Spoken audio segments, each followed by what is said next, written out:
Sebaiknya semua pekerja itu bersatu dan berserikat. Mau tahu nggak kenapa?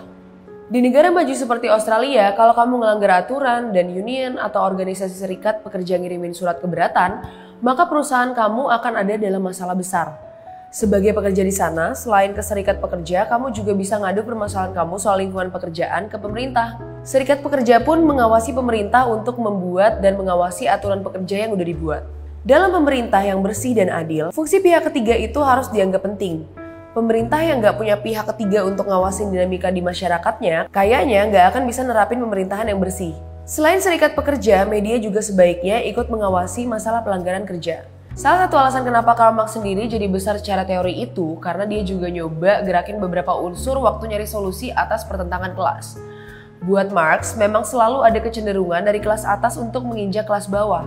Karena itulah dibutuhin banyak kondisi supaya kelas bawahnya jadi sedikit powerful, diantaranya dibentuk serikat pekerja.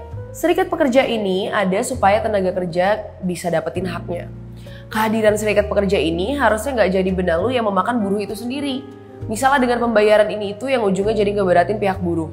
Selain itu, buruh memang seharusnya nggak jadi alat politik buat individu-individu pengurus organisasi.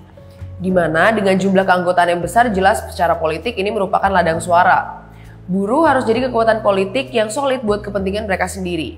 Gimana pun juga, selain serikat pekerja, peran pemerintah buat menjaga keadilan pekerja itu penting. Contohnya gini, kalau misalnya serikat pekerja itu nemuin masalah dalam sebuah perusahaan lalu mereka minta perusahaan ditutup, gimana nasib pekerja lainnya? Jawabannya jelas tanggung jawab utamanya ada di pemerintah untuk menciptakan lapangan kerja. Kalau pemerintah kita korup dan lemah, serikat pekerja ini punya beban yang berat. Entah itu pilihannya menggalang massa untuk melawan pemerintah yang lemah dan korup, atau dia ikut-ikutan tunduk sama kepentingan pemilik perusahaan. Di setiap masyarakat sehat itu selalu ada keseimbangan. Keseimbangan ini artinya pembagian kekuatan yang adil antara buruh, organisasi buruh, media, pemilik perusahaan, dan pemerintah. Kalau kamu ngerasa di lingkungan tertentu keseimbangan ini nggak ada, biasanya lingkungan itu emang nggak sehat. Pilihan kamu sendiri deh, mau bertahan di sana atau mau pergi.